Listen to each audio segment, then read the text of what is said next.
Fantasy sports fans, listen up. Did you know that your chances of winning on draft are 80% better than on salary cap sites? That's right, 80%. That's why draft is my favorite fantasy site. No more getting crushed by the pros, and it's not just me. More than 1 million people that have already downloaded Draft 2. Playing a real live NBA draft right now. Be done in under 5 minutes and get paid out the very next day. Drafts are filling up every second, so you can join one whenever you want. All new players get a free entry into a real money draft when you make your first deposit, but you have to use my promo code B2B. That's B2B. That's right, playing a real money draft for free just by using my promo code B2B. But it gets even better. Draft is so sure you'll love it that they're even offering back-to-back listeners a money-back guarantee of up to $100. Just search Draft in your app store or go to draft.com and come play free right now with promo code B2B.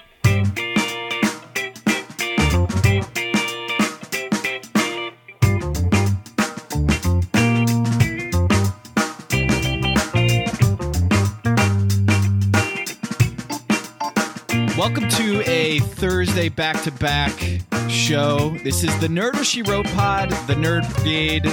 It's just nerdy NBA talk every Thursday. We talk real NBA stuff. Like, for example, we've got Brent Barry on the line, in the flesh, kind of, from, where are you at right now? I'm just at the local coffee shop here in San Antonio, enjoying the mid-morning. You recommended a great breakfast spot in San Antonio once. Is it what's called the Ocho? Was that it?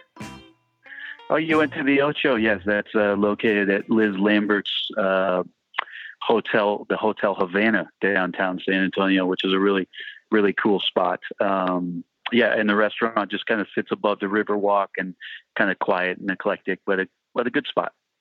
So speaking of walk, you sea walked after the shootout, 3-point shootout. Let's talk about that. Yeah, what do you want to know, Tom? I mean, how to do it? I just wanted to know if you had that in your back pocket. You knew it, so, if you didn't hit that last three, would you have done it anyway? Yeah, I still would have done it. Here's the thing: if I'm recalling this correctly, around that time, a rap artist known as 50 Cent had just come out with a song about somebody's birthday. And this was a huge song, right? It still is. I mean, it's still a very popular track for the club. Yes. And at the time, that sea walk was one of the dance moves that all the kids were doing at the time. Yes. And so I think maybe the night before the competition, I was in Atlanta. I might have gone out for a little bit and kind of getting the vibe of the city and thought, I'm in Atlanta. This song is hot. Why not just tomorrow? I'm gonna have a little bit of fun. So I was playing for the Sonics at the time. People have to look up who the Sonics are, which is sad. And I had some really cool old school leather Nike Blazer top 10 high tops. And I was like, yeah, but if I, at the end of this thing, I'm just going to have a little fun with the sea walk. This is a popular thing. So yeah, that's it. Who taught you? Which player taught you how to sea walk? I'm an observational learner. Coach Thorpe can tell you about that. Some guys, you have to move them around and mold them. I learned by observing. Yeah. So I think the night before, maybe a couple weeks leading up to that, I was like, I got that. I can do that. This is there you go. That's it. This is, we got to talk about that. We got to talk about your 3-point shooting. I kind of feel like, while I have you here, do you feel like you would beat Kareem Abdul-Jabbar's scoring record if you played in today's NBA? Because in the 2005 finals, the pace in that series was 80 possessions in 48 minutes. Yeah, super fun. Tonight's game, or last night's game, that series between Utah and Houston is 99 possessions per 48 minutes. And what about the Pelicans game? The Pelicans Warriors is at 107. Yeah. Ridiculously fast. Yeah. Super entertaining. Yeah. Yeah, I love it. I mean, it's so fun to watch the way that the game has transformed once again. But this time, in my opinion, into the type of game that I always thought basketball should be: just freedom of movement and a celebration of skill. Regardless of position, we could talk all we want about, how much the 4s and 5s can do and what they do and what they're asked to do. But just the freedom of movement, the flow, and the fact that, a skill that I took a hell of a lot of time on trying to be very good at, is more celebrated in today's game, and it's great to watch. Well, I have a stat here, Coach. I don't know if you know this, but last year when James Harden was getting those 3-shot fouls just all the time, we probably talked about it, that series against Russ. It was just like every time down the floor they tried to get the 3-shot foul. I did research, Coach, and found out that there were 2 players who had taken like 1,000 threes in their career, but had never gotten a 4-point play. One of them was Antoine Walker, which is a shame because, as we know, Antoine Walker is the greatest quote of all time is, why don't you shoot more threes? Or why do you shoot so many threes? And he says, because there are no 4s. So Brent Barry is the other one who has never gotten a 3-shot foul, fouled on a 3-pointer and made it and gone to the 3-point free throw line to get the 4th point. Brent, what kind of conspiracy did the NBA have against you? Because you took so many threes. Yeah, obviously I was never fouled, right? I mean, the referees are always right. So and nobody ever got underneath my airspace. Yeah, and and the scouting report never said, whatever you do, don't let Brent get a 3-pointer off.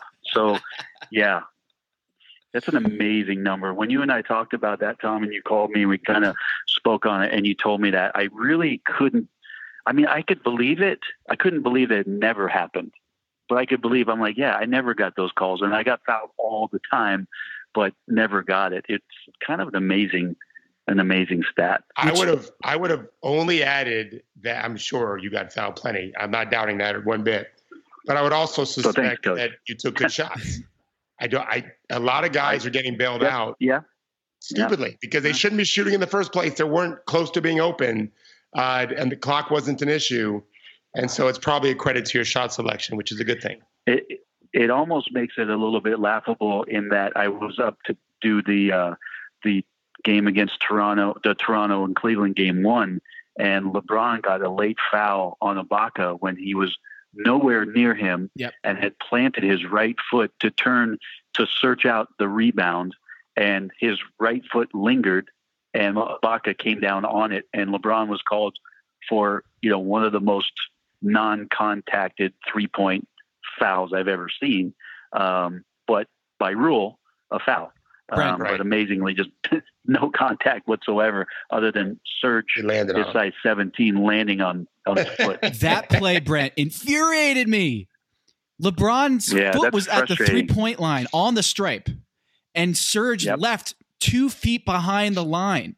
It wasn't like LeBron was underneath him. LeBron gave him room to land, and yet Serge Ibaka's momentum carried him forward about 2 feet. I don't know how you're supposed to defend that. That's not a foul. They should change that. They should change that call. Yeah, well, I agree that they should change. You can do a verticality on the landing.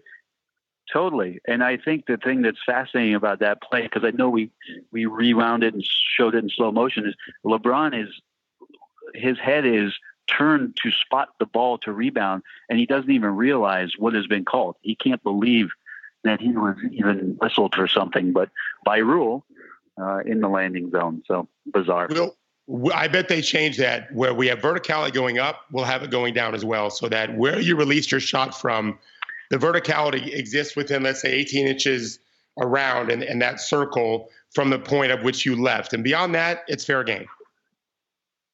Yeah, that's going to be really tough. I mean, that's going to be interesting for how it is that guys end up shooting the ball, because there are a lot of guys who, coming off of deep pin downs on the wing, if you're coming off a double, have to go Kickstarter, and they always have got to swing that right foot in, and it's going to carry you one way or another, or jump shooters who move into passes from the post, your momentum normally is going to carry you over the 3-point line. You could be a few feet behind and still land either on it or in front of it, depending on where you take off and start your 1-2 step to get into your shot. But yeah, that one on LeBron is worth discussion. Like, we can't give guys fouls for this kind of play. We've got to be better than that.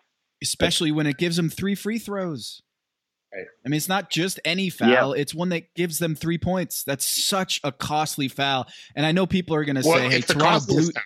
What's that? It's the costliest foul. Yes. By anyone but a bad free throw shooter, which there aren't many that are shooting threes to begin with, because there's a probability for 4 points on that one play, and without question, a higher probability to at least get 3. It's the highest points per shot I would think that exists, is the foul on that shot that happened after the shot.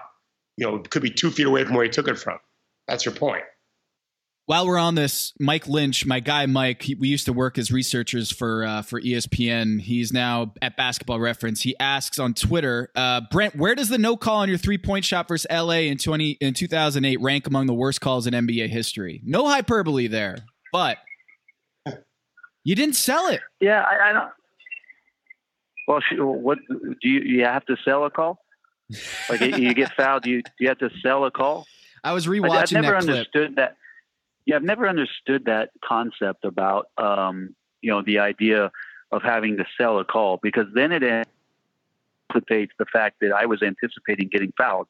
And most coaches would tell you, and most players who exist, I think, on a higher plane, try not to anticipate any sort of whistle, because your attention's on something else other than what you have to do, which needs to be exacting in terms of scoring the ball. So when something happens like that, where you get fouled not expecting a foul, I don't know how to process selling something that normally is just witnessed by officials who need to make calls based on contact. So, what are you going to do?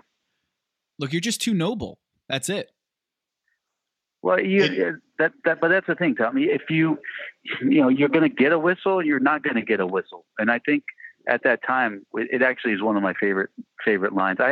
Now I'm at the point where I'm more appreciative of the lines that I came up with about certain plays than the actual plays themselves. But I think I talked about, this is a really good story, by the way. I talked about that the next day, this might have been, and maybe you and Coach Thorpe can look it up, this might have been the first time that the league came out and talked about that the call was missed. A missed call. I don't remember this happening before, but the league came out the next day and said that they missed the call. And I remember Charles being on the set saying the very same words you said, Tom, with regards to selling a call, which, again, I don't quite understand that. When the referees say they missed it, they missed it. But I made mention that, what are we going to do? Hop in the DeLorean and fire up the flux capacitor and go back and play, yes. The play over again. So the year that happened, Tom, we got eliminated by the Lakers in the playoffs. Pearl Jam was on tour, and I went to go see my buddy Jeff Ament in New York at Madison Square Garden. And I was at the Pearl Jam show early and just hanging out with the guys. And I talked with Ed about that, and he was talking about the play. He's like, "Man, you got screwed. They should have called the foul." And I'm like, "Yeah, well, whatever. They didn't do it." So he goes out to the show at Madison Square Garden, and I'm sitting with Mike Dunleavy Jr., and we're having a couple beers and enjoying the show. And Ed goes into a story about the flux capacitor during the show.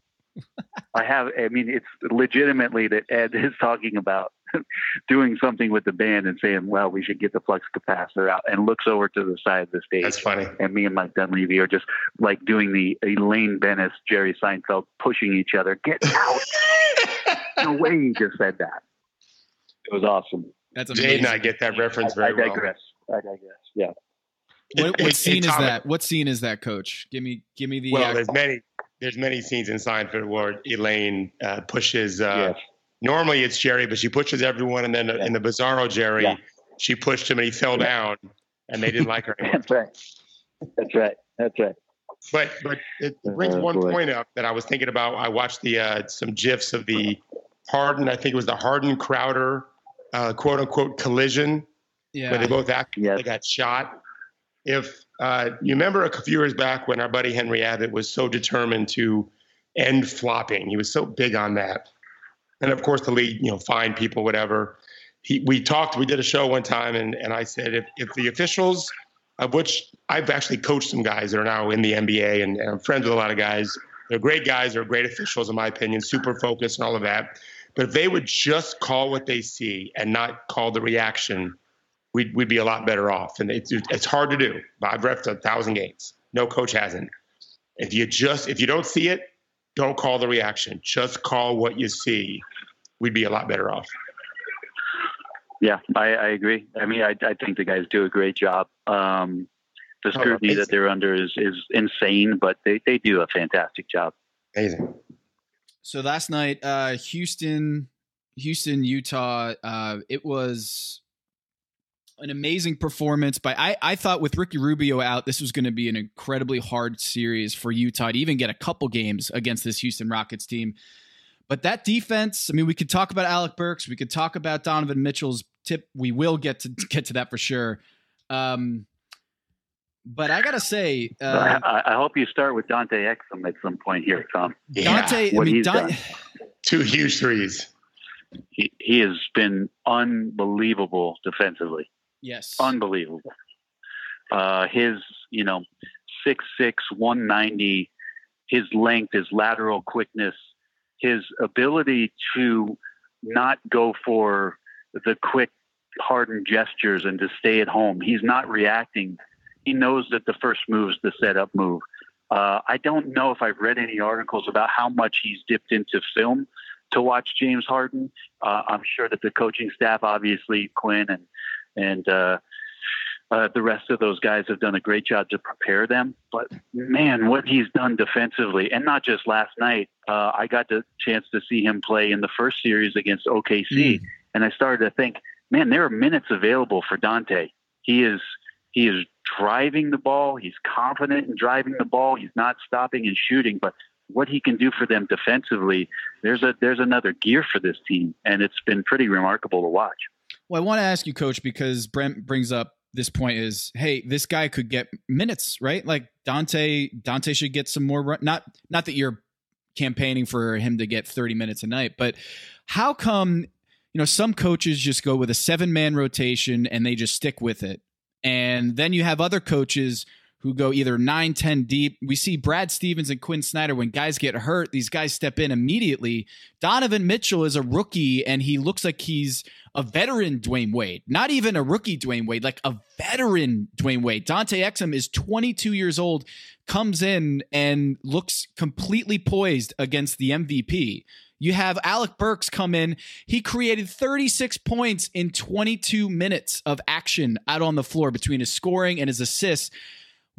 How does Quinn Snyder or Brad Stevens coach these guys up so that they come in, plug and play, and it looks like they've been ready for this moment the entire season? So I got up this morning and I had a message on Facebook, I think it was, from a fan. It might have been Instagram, I don't remember, from a fan in Australia who wrote to me saying, I have a ton of fans in Australia because I was so high on Dante Exum when he came out. I saw him in Summer League. And is this a sign that, he's finally coming around? And, he and I went back and forth a little bit. To the bigger picture, and this is exactly what I'm speaking on next week at that CEO Summit in Atlanta, is how do you give royal jelly to everyone? It's really what we're talking about here. Royal jelly. Yeah. How do we – when you ask the question of, 7-man rotation, well, in many ways, it's just a lazy coach.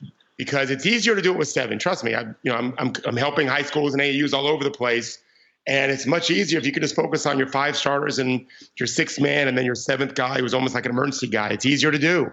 It's just not the best way to do it, in my opinion, for a lot of reasons, many of which you just described. You give yourself so many more opportunities to save a game that maybe you otherwise wouldn't be able to salvage because you get a new hero. It's just harder to do. It takes a more bandwidth from not just the coach and the staff, but the franchise to be able to love that many guys up, because you can't just sit them forever and expect them to come in and suddenly do well. You've got to find their moments. You've got to treat practice the right way. You got to prepare them more. Yeah. All those things make such a difference. You got to believe in them genuinely, not fake. You got to believe in them genuinely. As it happens, they're pretty good. In the case of Burks, it also helped that the Rockets kept thinking he was Kyle Korver. So they kept flying out at him. And all they want to do is drive by him anyway. That was just bad, not just scouting, but bad execution by the Rockets. They know better. Let me take another side of that, Coach, and say this to you, Tom. Just let me give you two sides of this. Yeah. The first side I will tell you is, given the experiences I had playing in the NBA and some of the things that I really have gravitated towards and things that I will take with me in the next step of the journey, is this. When you have an offense that becomes systematic, and when you have an offense that's predicated on reads, like kind of check downs, right, read, react. You basically have flow within your offense. I think as a coach, I would have a tremendous amount more confidence in more of my roster in that kind of offense than I would in a simplistic, static, we're going to play out of one guy or two guys' hands. We're going to establish strong side of the floor. And we're going to make defenses. Yeah. We're going to make defenses make the mistake of double teaming, and then we'll react off of those reads and open up things on the backside. And I think this speaks to not only how Utah and what Quinn's been able to do, it speaks to a lot of the kind of progress that's been made, and they're not yet there, but Toronto made this year with the way that Nick Nurse introduced a lot of this type of offense to Dwayne Casey and what they've done. That makes, I think, as a coach, you more confident that I can put these guys into these positions and let them lather themselves up and let the plays sort of come to them out of natural reads and almost let them invest in what they're doing, give them ownership of what they're doing, rather than let me dictate where it is that they go with something that they do when they're making reads. That's an empowering thing, I would tell you, as a player. And I can see that happening with the way that Quinn has operated in the system that he's put in there in Utah. And again, some of the same sort of things that have happened in Toronto. Is not trusting your players or not empowering them, isn't that just about like insecurity as a coach? Is just, I want to have to control every movement on the floor, and I need to make sure my players have a blueprint that they follow to keep control over the players? Because I think a lot of great coaching is empowering your players to make reads, make those decisions. Popovich is one of the best at that, but I also think, it takes a lot of humility, right, to do that as a coach. Yeah, there is, but I think if Coach Thorpe would, back me up on this, there's also ways to manipulate that, where you can trick a player into thinking that he's got more ownership than he does. Yeah. No, it's very true. You can find ways to manipulate a player and do it with the utmost of intentions with regards to team results that end up making a player feel like he's doing more than he's actually doing, but he's doing it in ways that are predictable for you to get the best outcome. Does that make sense? 100%. It does. It's problematic though in the postseason when a team can, and obviously, Brent, as a team can focus on just one opponent. It's easier to adjust from not just game to game, but quarter to quarter, possession to possession, because they already have a foundation built because they know that opponent so well. And so now you get back to your point, which is reading the game, which what I've always said when I first started coaching pros after helping just high school and college kids back in the 90s was that I said high school and college kids play the game, pros read the game. And so one reason I got sick of doing draft preparation for a decade, and I don't do it anymore, is it was like teaching the same grad school class. And I've said this before. I got bored out of my mind coaching these incredibly talented, first team All-Americans, a top 10 pick potential, all that kind of stuff. But I was still having to teach basic reading. Just was reading the game, not reading in the language. And it was boring. I just got bored, but they have to learn it. And so those programs, those coaches that are doing that. They're teaching the reading of the game. You can not just throw them out there knowing they'll be fine. When the other team adjusts, they're learning how to read. They're not just going on instinct, because instinct can really get you burned. You've got to read. And so those coaches are teaching it that way. You can have that kind of faith and confidence. And your point too, Tom, real quickly on humility. There's a book that was just recommended to me that I just ordered called Humility is the New Smart. And as a big part of this whole leadership speech presentation stuff that I'm working on, it really starts with that. The best leaders are those that don't mind being seen as fallible or vulnerable. Humility should be built into what we're doing. In many cases, we already have that position. The CEO already has his job, or the really rich guy's got all that money in the bank. He doesn't have to show it anymore. We all know. So be open, be willing to fail, be willing to try things, and most importantly, be willing to believe in people and give them chances. It's not anyone's fault that you lose or win. You do it as a team. Brent's point about Toronto, and your point too, Tom, with their fourth quarter failure, which I'm sure we'll get to, they're struggling in a few areas to finish games, but they have built the number one seed on believing in all those young guys and giving them a chance. And to me, it was brilliant to do. I just wish they'd be a little better executing late, because it's the right plan for them. Joe Ingles, why do people leave him open still? They didn't even try. How do you get into a playoff game? This is why, all year long about people talking about the Rockets and just, how great they've been and what they could represent this year and get into the finals. Some of the things that become problematic to me are games like last night, when it is that Joe Ingles gets, was it nine of his 13 shots were threes. Like, I understand about him getting loose for 4 or 5 on a broken play or a transition or a turnover, but to have that many where Joe is in half court set, being able to spot up and shoot as one of the game's best 3-point shooters in a playoff game, and that's a major weapon for the team. These are the kind of disciplinary things on the defensive end for the Houston Rockets that I think are glaring concerns if you're not outscoring people. And we know they like to do that. And Utah defends well, but on the Ingles front, and it wasn't even just Ingles. I watched the tape this morning. 5 of their made threes, and you could maybe argue 6, were just guys holding the ball, and the defender who was there chose not to guard them. And at least twice, it was Ingles, where in one case, you might remember, he held the ball for like 5 seconds opposite the bench. Harden was guarding him, quote unquote, guarding him, almost inviting him to shoot as if he was Alec Burks, which would be great, except it was Joe Ingles. And it just seemed so shocking. And then another 5 came from really wide open people. That's 10 wide open shots that they made, either electively because they didn't guard them off the dribble, or in rotation, they didn't find them early enough. Gerald Green made a mistake one time on it. There's no excuse going into that game with the time they've had to prepare. 2 games, they should know exactly who's most likely to shoot those shots off the dribble and what you want to give them. I think they'll get better at that, but it's alarming. D'Antoni said it. They were just casual after game 1. I think he was right, and that's one area where you can see with their casualness is there's disinterest in closing out guys that are really good shooters. And I wonder, Tom, that as coaches talking about that casualness, how effective that lesson is going to be learned if, in fact, Houston does advance to the finals. Because the Warriors, they've had that lesson. They've had that lesson a number of times, and Houston will have their fullest attention if, in fact, they get past the Pelicans, which I believe they will. And so, in that game, you can't afford against Golden State to do what you did against Utah.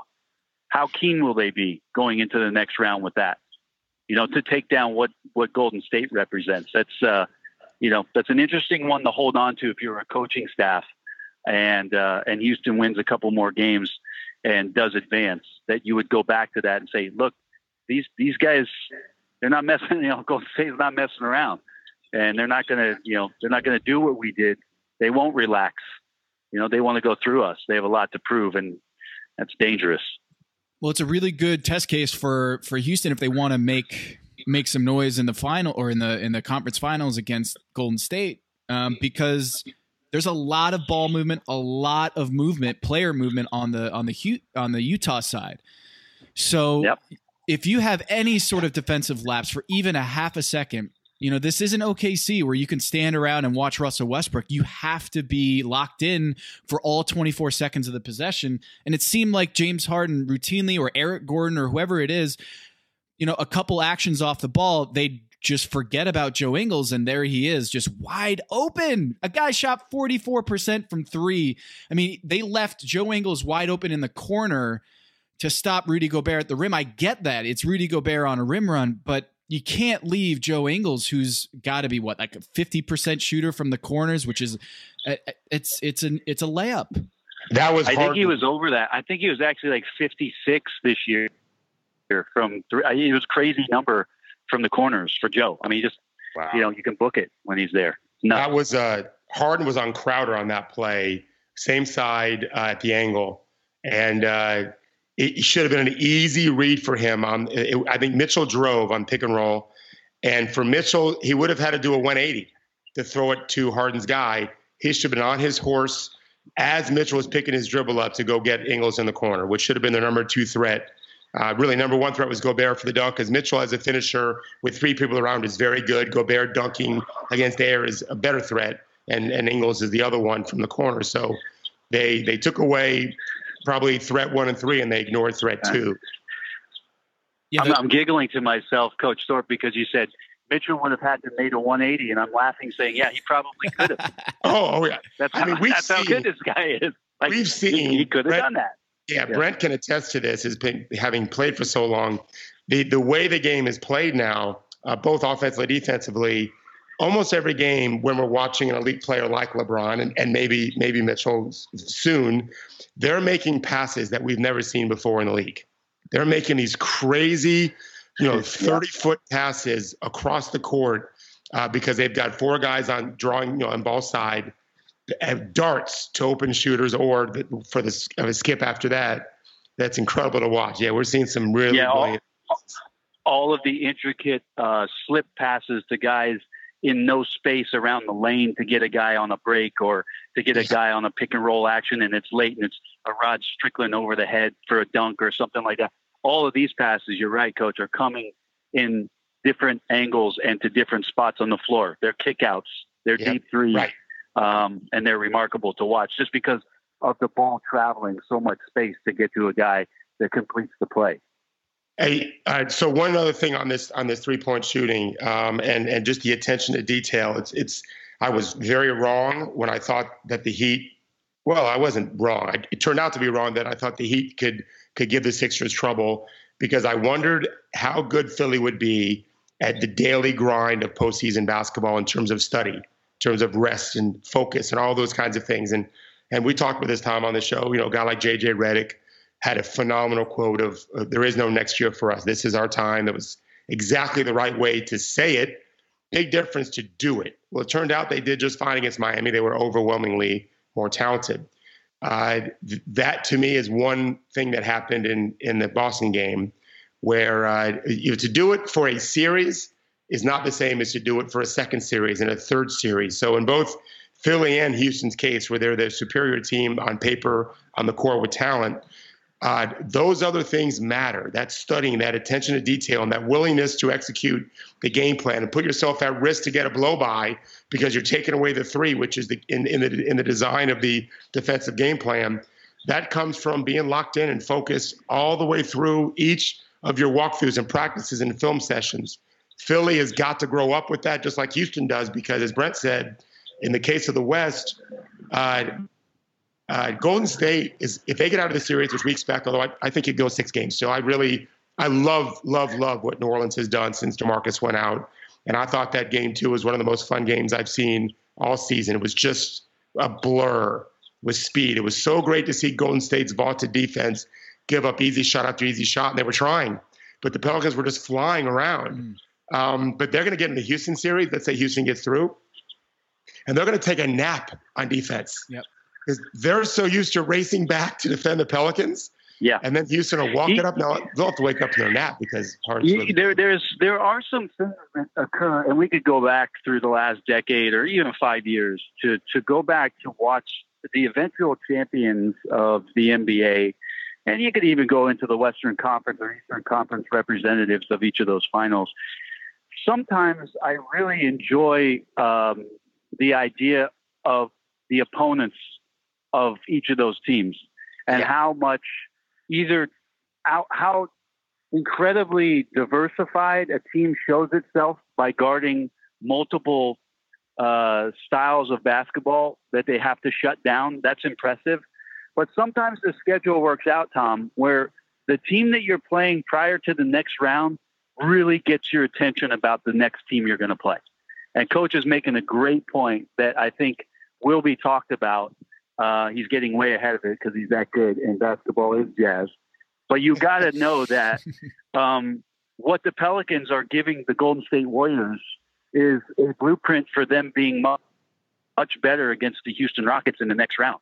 They will be cued into this. They will have attention to the priorities of a running team, a team that's searching out pace, and they'll understand their opponent a little bit better because the Rockets have been doing what they've been doing a lot longer than the Pelicans have over the course of, the last 4 months, right? Really gravitating towards this pace of play that they're at. But it's amazing how much the Pelican series could really help Golden State get ready, and how much the Utah series is actually going to work against the Rockets and what it is that the Warriors represent. That's going to be fascinating. Yeah, we could talk about that, Tom. Brent, I hadn't thought about the other side, but Golden State, every player, this is my opinion, is weaponized almost every second of every 24-second possession with all the actions they run. And believe me, they're running lots of actions, not just ISO and out. Utah is different. They're moving the ball early on frequently, and they're not weaponized. They're not looking to take the shot. They're trying to share the ball. No. That isn't always the case. It's just often the case. You cannot sleep against Golden State anytime. And Houston's fallen asleep against Utah. Well, let me go back to that point. It's a great one. If you look at where it is, not necessarily where, let's go to the when. When it is that Utah likes to shoot most of the percentage of their shots, they are like way down the list between 12 seconds and 6 seconds on the shot clock. Something like, 36, 37%. I don't have my notes in front of me, but they love to play underneath 12 seconds because their offense helps them to get predictive shots by using tons of elbow action, tons of ball screens, tons of cuts to set up, vacuums of space in order for either Mitchell or Rubio when he was playing, at this point Exum, Joe Ingles, to have room to operate and make these shifts of the defense present shots for them. This is not Golden State. Golden State is a whirlwind of transition offense where the ball is going to fly up the floor, and they play almost the exact opposite. In the first 6 to 8 seconds, they're trying to find shots and they're trying to poke holes in your defense. And this is why I go back to, for Houston, how much of a difference it will be if in fact they are to get past Utah. And I'm not 100% sold that, that's going to be easy for them. I agree. Is the fact that Golden State will offer up something that will be so different in that first game. And for Golden State, it'll be a lot like what they just came out of. That's what makes this preparation for both of the teams, one work to their advantage and the other one be a little bit detrimental to a little bit of the psyche that's going to go on. In game one, or in Steph's first game back, he had like plus 26 or something. He was like plus 30, and no one else on the Warriors was plus 9 in the game. What he does to that offense is incredible. And of course, you can talk about his 3-point shooting, but also having Draymond Green operate the offense with Steph Curry and Klay Thompson running off the ball it's impossible. I don't know how you do it. I don't know how you guard that offense. Having to lock in, it's got to be so draining to defend not just Klay and keep an eye on Klay the whole time. Oh, there's Steph also running off the ball, and oh shit, there's Kevin Durant. I don't understand how you defend that.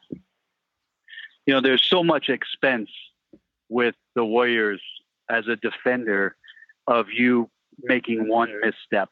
Mm-hmm. I mean, it really is that critical that you positionally, if you make one misstep, it's over.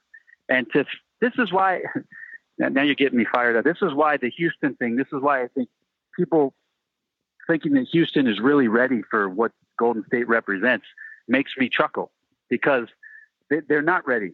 We're seeing it in the Utah series. They're showing some work in what they do defensively, and they're a great team. They're a great offensive team. They're a juggernaut of an offensive team. I get it.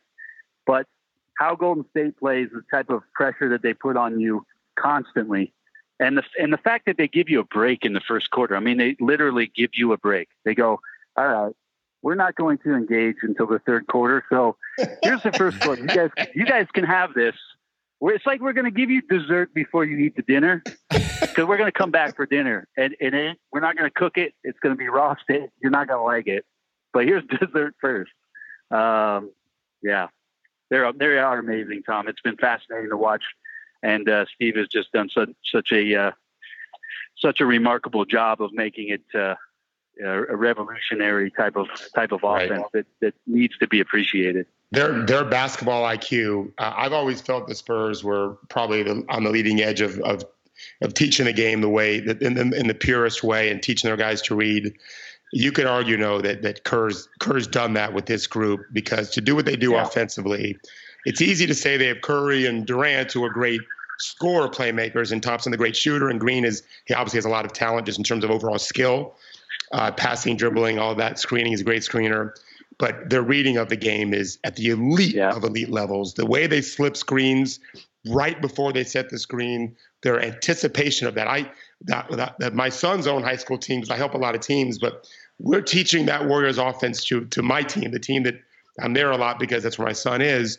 And of course, it's laughable. Not only do we not have any of those kinds of talented players, but the spacing isn't the same, and they're kids. In most cases, we have 9th and 10th graders now playing varsity because we graduated 9 really talented seniors. But that's the way to play.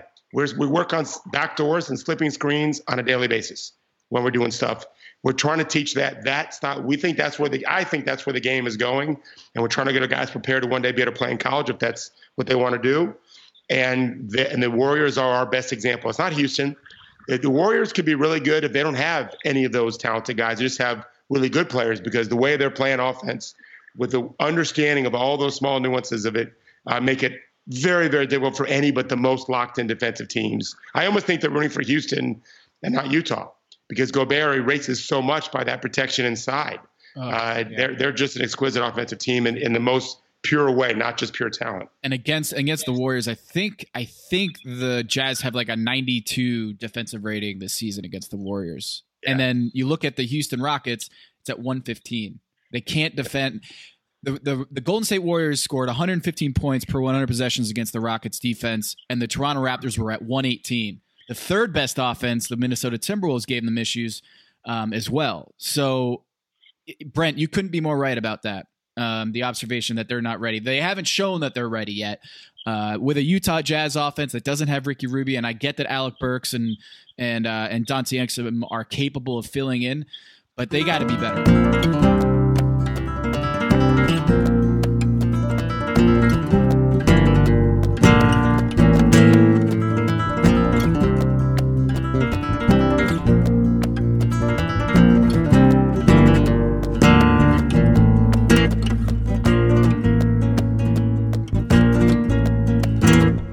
Move on to Mr.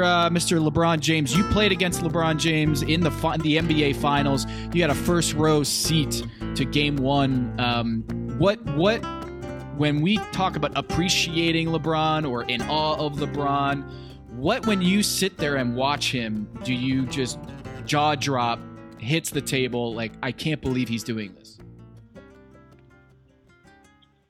Yeah.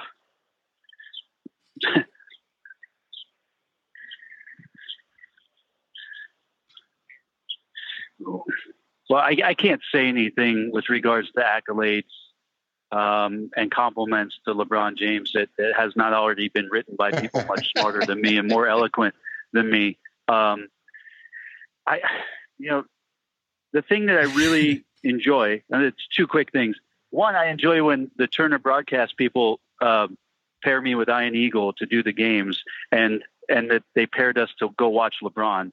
We were both giddy about that. Like, I appreciate so much to sit courtside and watch the brilliance that is LeBron James.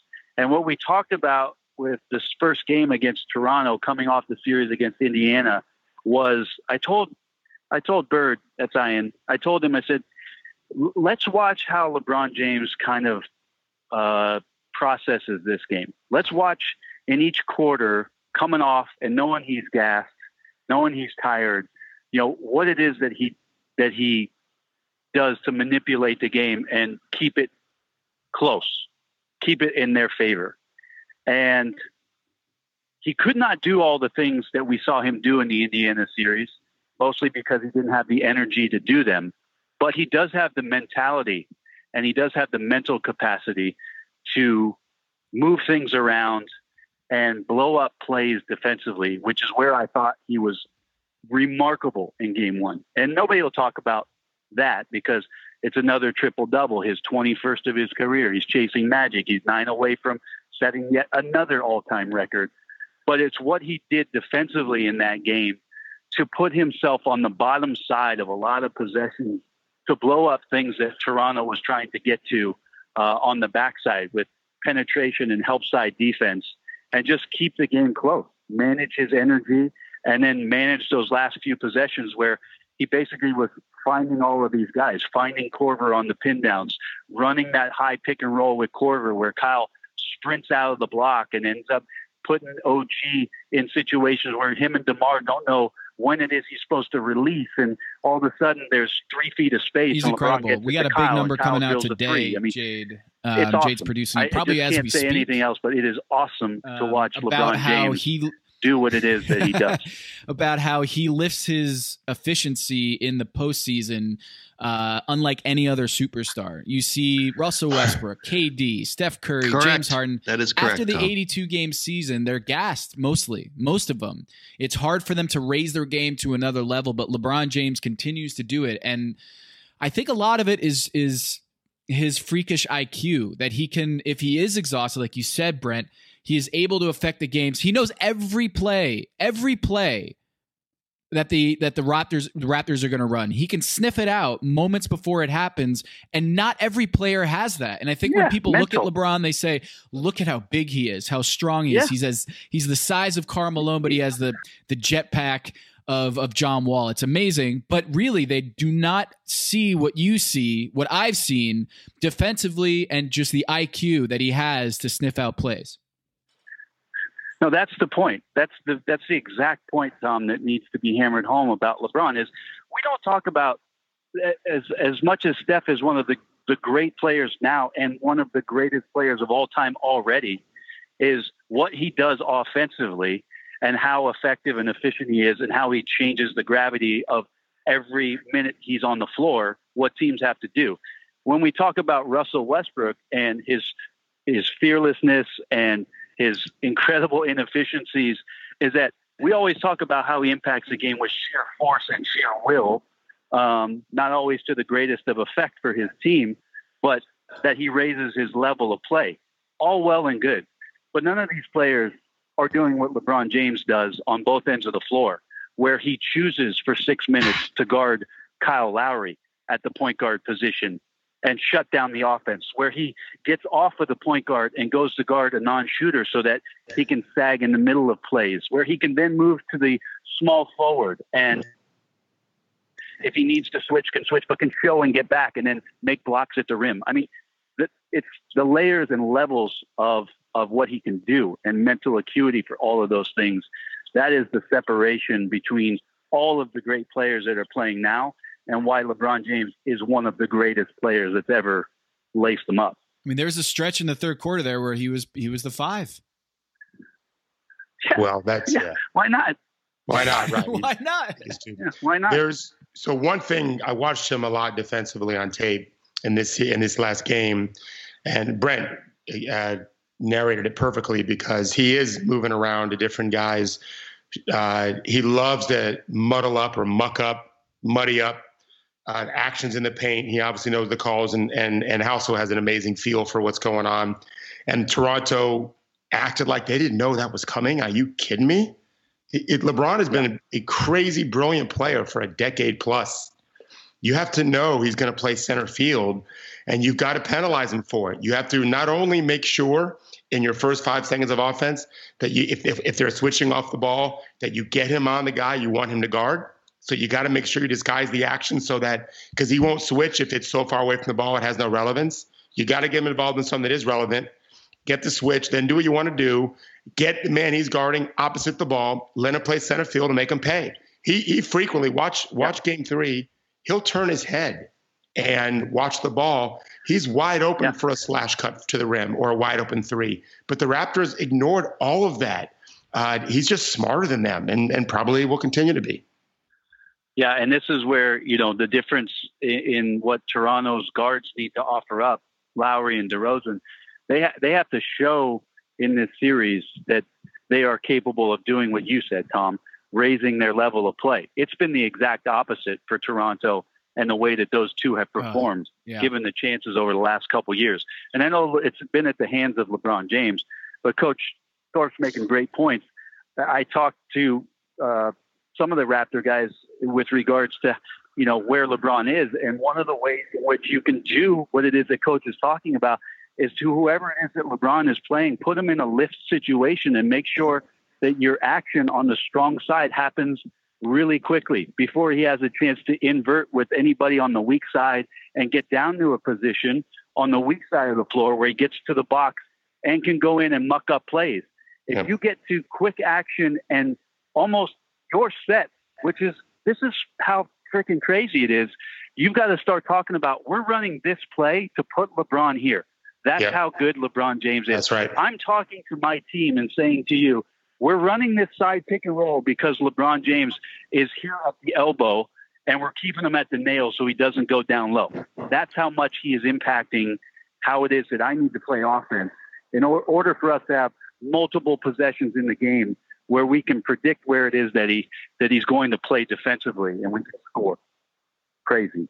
I think the idea of raising the level of play to it goes to the many nuances that make a great coach. And obviously Dwayne Casey's done a lot of great things. This is his biggest test in many ways, just because there's so much more light now than ever before. The East is wide open. This is LeBron's worst team, maybe ever, or at least going back since the first time he was there at the beginning. All the reasons why they're #1 seed. They're mentally shaken. Watching that last 4 minutes where they led the entire time, they took, if my high school team did that, I'd be upset. They took panic shots, no balance. Pirtle had that one layup where he was facing the opposite basket when he shot the ball. You would get angry with young players to do that instead of just slowing down, play with poise, finish with strength, finish with explosiveness. They lost their minds on that stuff. And that's where Dwayne's got to sit down. That's why I suggested to Tom, Masai's got to contact David Griffin, or maybe Brent, Dwayne does, and come up with some kind of letter like, "Hey guys, we're playing the king. It's not going to be easy. It's going to be 7 games. Let's just assume we're going to lose 3 games in this. We don't have to. It's not fated that way, but it's the king.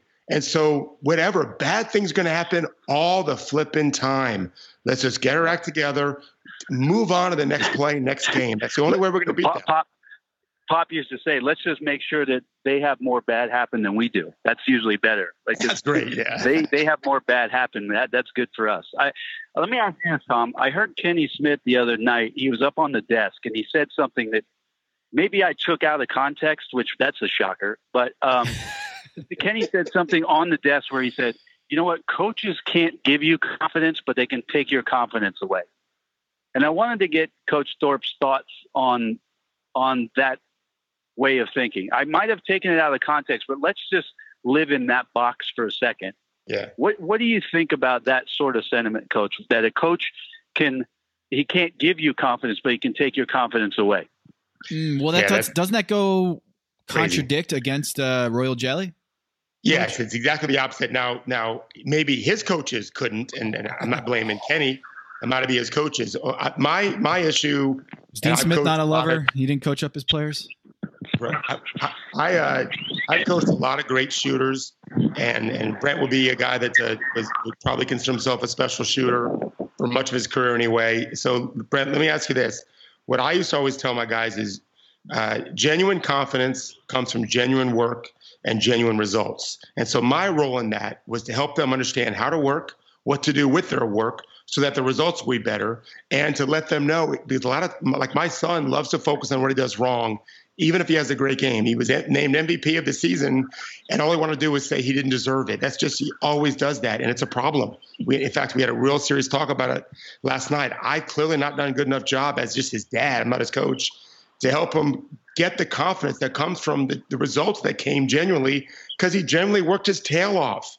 That's what a coach can do. Yeah. You can't fake it in the NBA playoffs. It's got to be real, and that comes from genuine work and genuine results. So I want to tell you, because this is what, when I heard that comment, it just sat with me, and I sat, and it sat with me, and I sat some more, and I couldn't get off it. And so I wrote this down: to bolster, to relieve, to console, to inspire, to convince, to buoy, to brace, awesome, to guarantee, to perk up, to give a lift to. That's what good coaches do. Yep. And I could, off of all of those synonyms about what coaching can do, that I could not have disagreed more. And again, I agree. I probably took Kenny's comments out of context, but I thought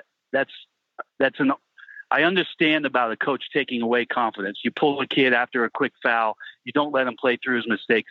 There's a laundry list of ways to crush the spirit of your player. But if that list can be 100 times long, then my list as a coach to impact my player can be just the same, if not more. Why can't it be? I just wrote a story about this very thing. Steph Curry coming back from his MCL injury for the second time. So in 2016, he came back, had a great game against the Portland Trailblazers. He dropped 40 points. He screamed, terrible game. No, terrible. He had a terrible game, but he had one hell of a fourth quarter and overtime.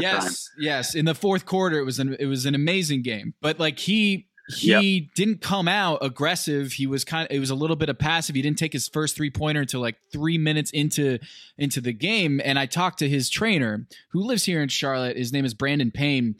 And I said, "What are you going to be watching in game one?" And he said, his confidence. I want to see how quickly he makes actions, because if his knee isn't right, or if he's not confident in his knee, it will show in his decisiveness and his aggressiveness. And in my head, I'm like, this is Steph fucking Curry. Of course he's confident.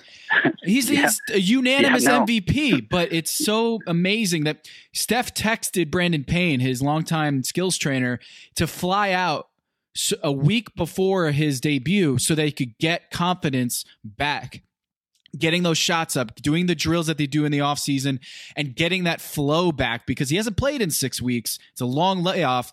And it just struck me that on the first play that Steph Curry got back on the court, they gave the ball to Draymond. They ran a play for Steph, and it was a 3-pointer on the opposite side. And it was within 10 seconds, Steph got that 3 and he hit it, and it was over.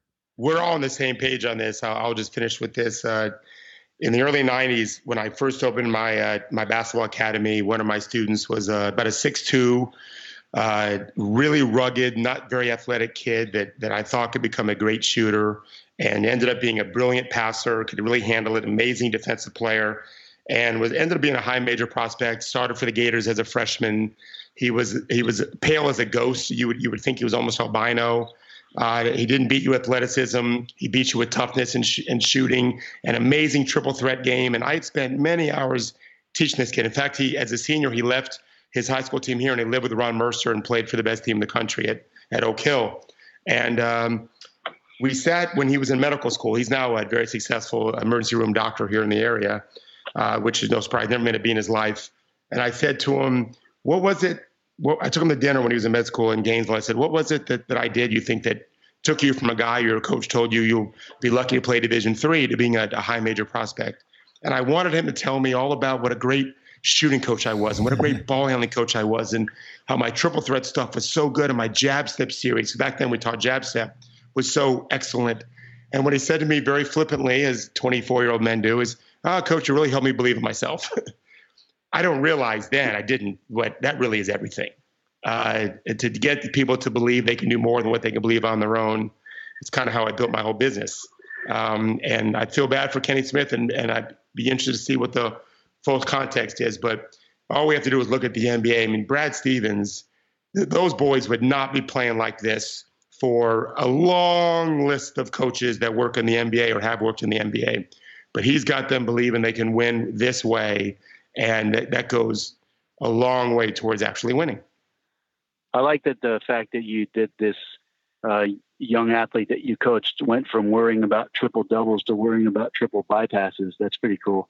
Yeah. He's saving lives at midnight. In his hospital. It's pretty amazing. I thought I'd get more out of you, Tom, with that. Right. You know? Nothing.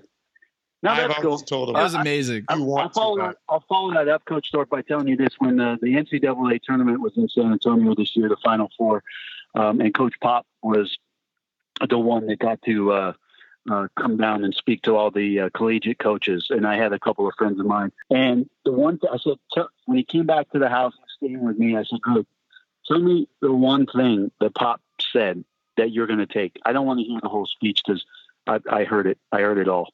But what's one thing he told you? He said, Brent, the thing he said to me is that he has been coaching for as long as he's been coaching. And there's been no player in the history of the players that have come back to revisit him that ever say to him, thank you for helping me with the triple threat.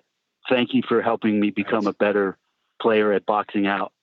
What they do is they come to him and tell them, hey, Pop, I appreciate the fact that I had time with you and that I have this family and I have this going. He said, that's the important stuff. Yeah. That they've gone on to live lives. They've gone on to do things. I could care less about what it is that I'm teaching them. It has nothing to do with it. It's the people. And when he gets guys to come back, that's what makes the coaching rewarding to him, is those stories. So it piggybacks what you're saying with regards to your prospect, and hopefully eventually your son in the same way will have that revelation and that kind of perspective when it is that his career is done and after, wherever it is that basketball takes him. Yep. Did you know his wife was as sick as she was? Because from the outside, I'm not asking. Yeah, this. We all knew. Everyone knew. But I want to know how he was able to compartmentalize that, deal with the Kawhi situation, deal with being a coach in the NBA, all the travel. And I don't think anyone outside of his inner circle knew about this. Well, because Pop, it just seems like Pop is an incredible leader of men. That it boggles my mind that he was able to withstand that for all these years. And it seemed like the public had no idea. Well, as Coach Thorpe said, there were plenty of people inside of things in and around San Antonio that knew of Erin and her condition. And, Pop kind of understands when he steps through one door, he's stepping into a room that needs his attention in one way. And when he steps out of that one, the room that he's left behind, it doesn't deserve any more energy, if that makes any sort of sense. And when a couple of people here were talking to me about Aaron's passing and how Pop was dealing with it, he's having a very difficult time, as you would expect.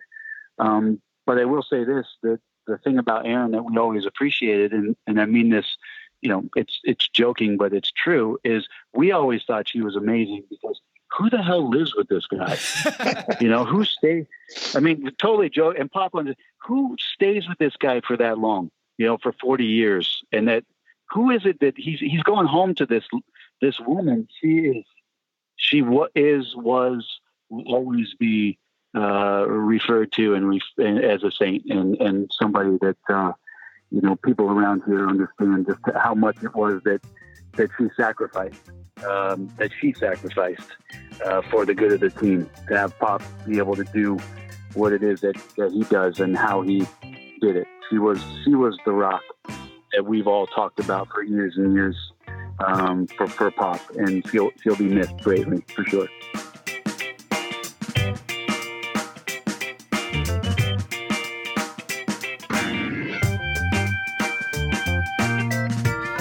Thank you for joining the Nerd Brigade, or Nerd as She Wrote.